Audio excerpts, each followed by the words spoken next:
ओम श्री गणेशाय नमः। आइए श्रवण करते हैं माता रानी की कथा।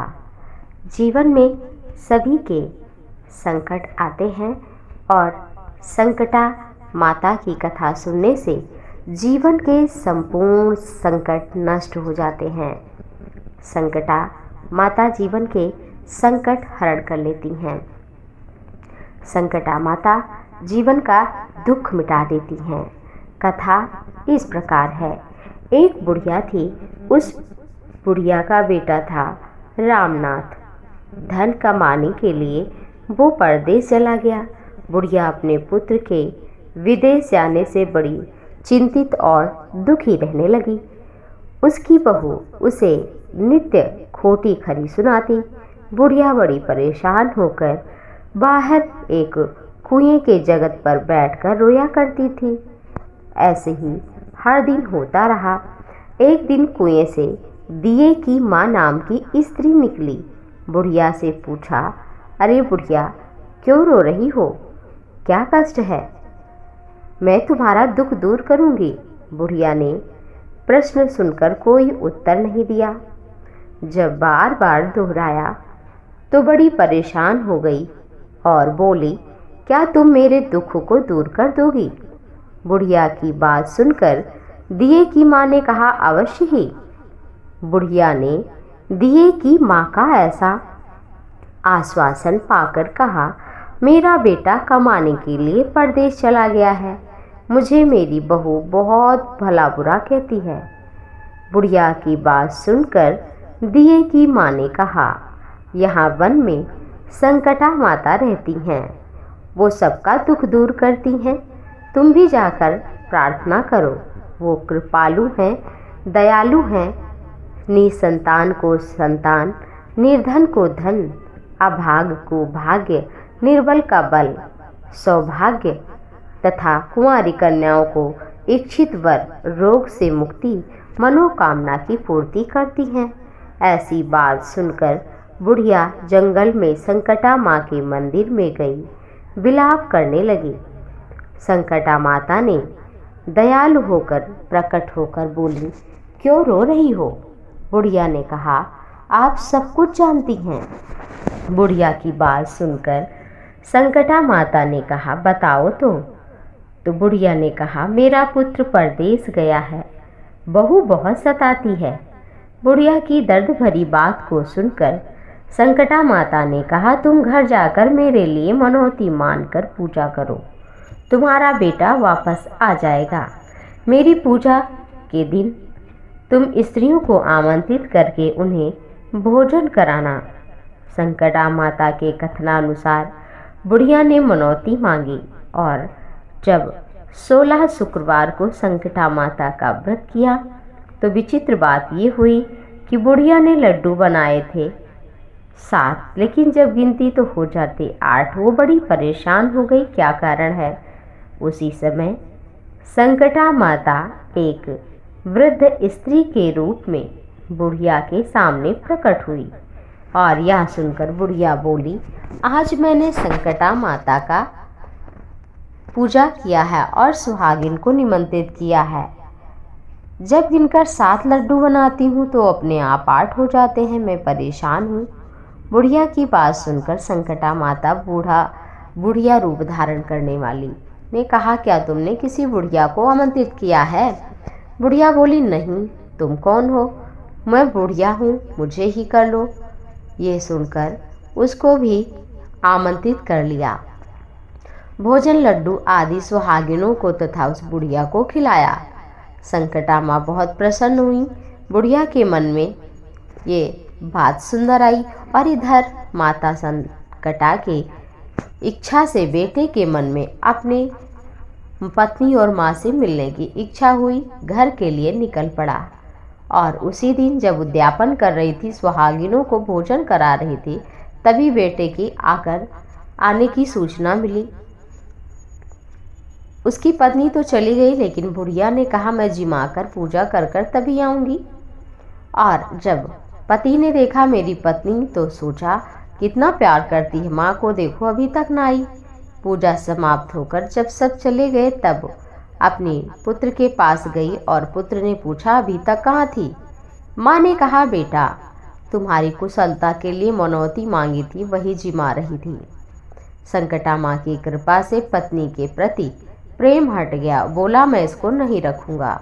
बुढ़िया ने कहा, बेटा मैं तुम्हें बहुत कठिनता से मैंने पाया है। बोला कि या मैं रहूँगा या ये, और फिर पत्नी को घर से निकाल दिया। लड़के ने अपनी पत्नी को जब निकाला तो वो निकलकर जाकर एक पेड़ के पीपल के नीचे बैठकर रो रही थी। उधर से वहाँ का राजा जा रहा था, रुककर पूछा और सारी बात बताई। कहा, बहन तुम मेरे घर चलो, मैं सारे कष्ट दूर करूँगा, तुम मेरी धर्म बहन हो। राजा उसको लेकर आया। रानी से कहा, इसे किसी प्रकार का दुख न हो, मेरी धर्म बहन है। और इधर पहुँच करके राजा के यहाँ रामनाथ की पत्नी ने, बहू ने संकटा माँ के लिए मनौती मानी।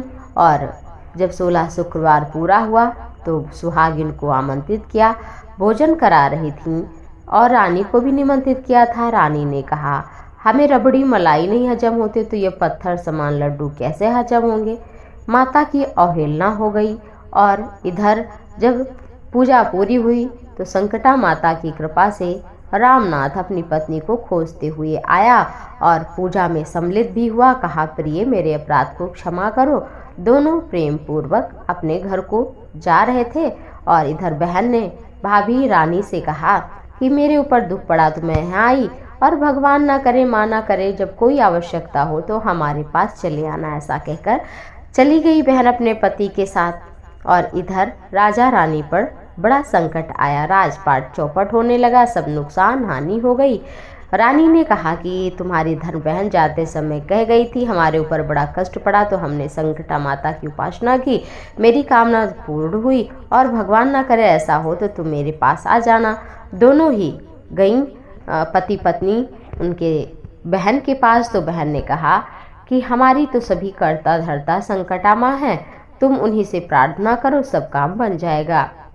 यह सुन करके रानी ने भूल के लिए क्षमा मांगी और 16 शुक्रवार को संकटा माता का व्रत किया और निमित्त भोजन कराया।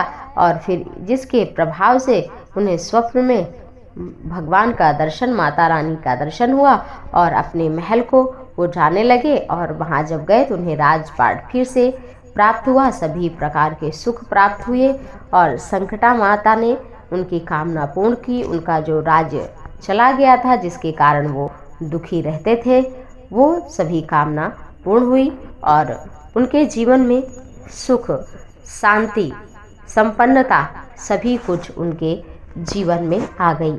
संकटा माता का व्रत सुबह उठकर कार्यों से निवृत्त हो जाए तो पूजा गृह को साफ कर ले और साफ करने के बाद 16 शुक्रवार का संकल्प ले। जिस संकल्प के लिए मनौती माने वो किसी को बताए नहीं। हाथ में जल, फूल, अक्षत आदि लेकर के और माता का आराधन करें और उसके निमित्त मंत्र पढ़ें। मंत्र नहीं आता हो तो बस इतना ही कहें कि हे माँ, हमारी कामना पूर्ण करो, हम आपकी शरण में हैं। और 16 शुक्रवार जब वो पूर्ण हो जाए तो 16वें शुक्रवार को माता संकटा के निमित्त 16 सुहागिनों को निमंत्रित करना चाहिए। और 16 ना मिले तो 11, 7 जरूर करना चाहिए और उनको भोजन कराना चाहिए। और उसके बाद उनको सुहाग का सामान देना चाहिए। माता को पहले वो सारा सामान चढ़ाना चाहिए, चुनरी आदि जो भी हो आपके पास, धूप दीप नैवेद्य भोग फल मेवा मिष्ठान। और फिर एक बुढ़िया औरत विधवा को भी निमंत्रित करना चाहिए, उसको भी दान दक्षिणा देना चाहिए। सुहाग का सामान सुहागिनों को देना चाहिए, ज़्यादा ना हो तो कम से कम बिंदी बस लाल रंग की हो। माता रानी को लाल रंग के फूल भी चढ़ाने चाहिए। और आखिरी दिन जब 16 शुक्रवार पूर्ण हो रहा हो तो उस दिन एक नारियल भी फोड़ना चाहिए, क्योंकि नारियल जब फोड़ते हैं तो इससे कोई भी व्रत हो उसका पूर्ण फल प्राप्त होता है। दंडवत प्रणाम करना चाहिए। फिर सभी महिलाओं को महावर आदि लगा करके विदा कर देना चाहिए। ऐसा मानना चाहिए संकटा माता प्रसन्न हुई हैं, उनके चरणों में फिर गिर करके भूल के लिए क्षमा मांगनी चाहिए। माँ से प्रार्थना करना चाहिए कि हे माँ भगवती, अगर हमसे कोई पूजा में भूल हुई हो तो उस भूल को क्षमा कर देना। आप तो जगत की माँ हैं, जगत का कल्याण करती हैं, हम तो एक तुच्छ सेवक हैं, आपके शरण में हैं। हे माँ भगवती, हे जगत जननी, हे पराम्बा, हमारे दुख को दूर करो। इस तरह से जब मन से, भाव से, श्रद्धा से, प्रेम से प्रार्थना करेंगे तो माँ कृपालु हैं, दयालु हैं, ज़रूर आपकी कामना पूर्ण करेंगी। प्रेम से बोलिए संकटा माता की जय।